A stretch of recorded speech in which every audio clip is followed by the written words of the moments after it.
Mensagem de hoje, 1 Crônicas, capítulo 27.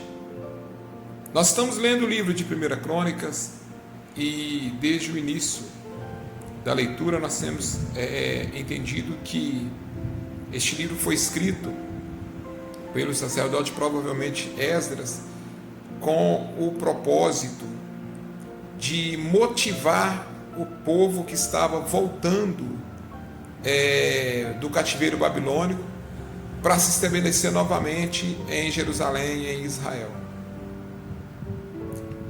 O escritor do livro de 1 Crônicas, quando ele repassa as informações que ele repassou para o povo que estava voltando, ele estava conversando com o povo abatido, um povo que chega de volta em Israel, encontra um lugar desolado.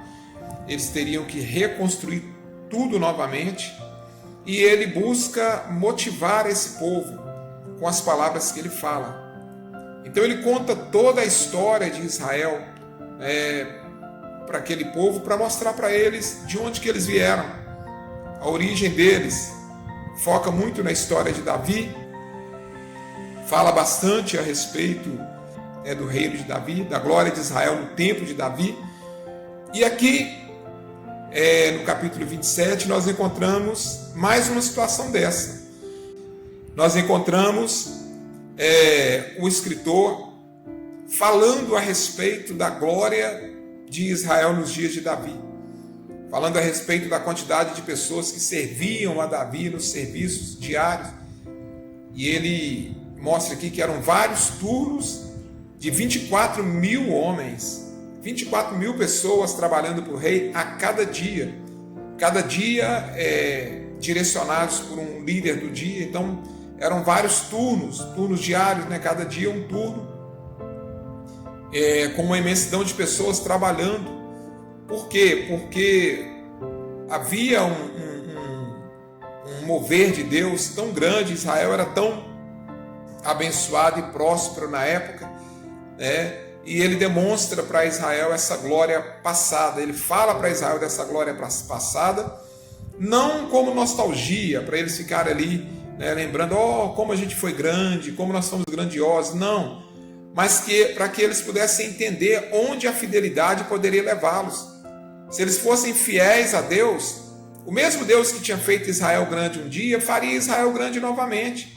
O mesmo Deus que havia operado gloriosamente nos tempos de Davi, operaria nos tempos em que eles estavam vivendo. Eles só precisavam de ser fiéis a esse Deus como Davi foi. E enquanto lia esse texto e pensando exatamente nisso, esse tempo que o escritor relembra para o povo, um tempo de glórias passadas, eu me lembro da história da igreja.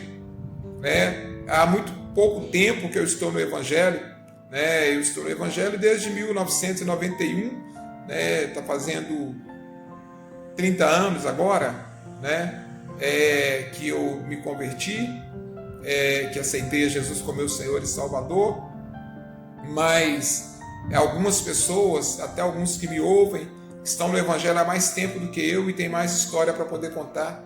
Mesmo com 30 anos de Evangelho, eu já tenho tanta história para contar do que Deus fez na vida da igreja no passado.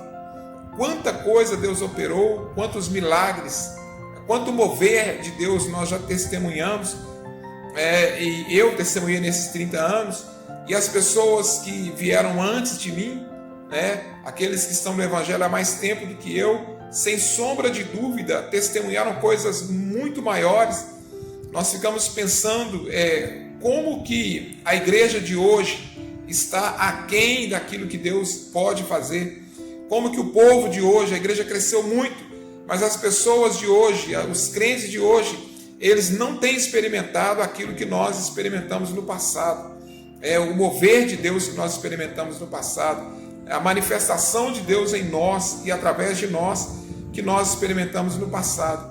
E aí, lendo essa história, eu fico pensando que, assim como o escritor escreveu para Israel, para que aqueles que voltavam do cativeiro entendessem que o Deus que havia feito em Israel no passado faria naquela época presente para eles, no caso, naquele tempo deles, faria as mesmas coisas e faria coisas maiores, eu fico pensando que o mesmo Deus que operou na vida dessa igreja no passado, o mesmo Deus que agiu no meio do povo de Deus no passado, o mesmo Deus que realizou maravilhas no passado, o mesmo Deus que fez coisas grandes, gloriosas, né, e que concedeu tantas experiências gloriosas para nós, crentes mais antigos, é o mesmo Deus que pode operar hoje na vida da igreja de hoje, na vida dos cristãos de hoje, na vida dos irmãos, dos líderes hoje em dia, e trazer o mesmo mover e talvez muito maior, porque Deus ele se supera a cada dia. O que Deus espera para que ele possa fazer tudo aquilo que ele já fez um dia, ele possa fazer e fazer coisas maiores? O mesmo que esperava de Israel quando voltou do cativeiro, para que eles pudessem experimentar a mesma glória da época de Davi. Era só eles serem tão fiéis quanto na época de Davi, né? Quanto Davi foi. E se eles fossem tão fiéis quanto Davi, Deus faria tão grandes coisas ou maiores. Da mesma forma, fica o recado para a igreja de hoje.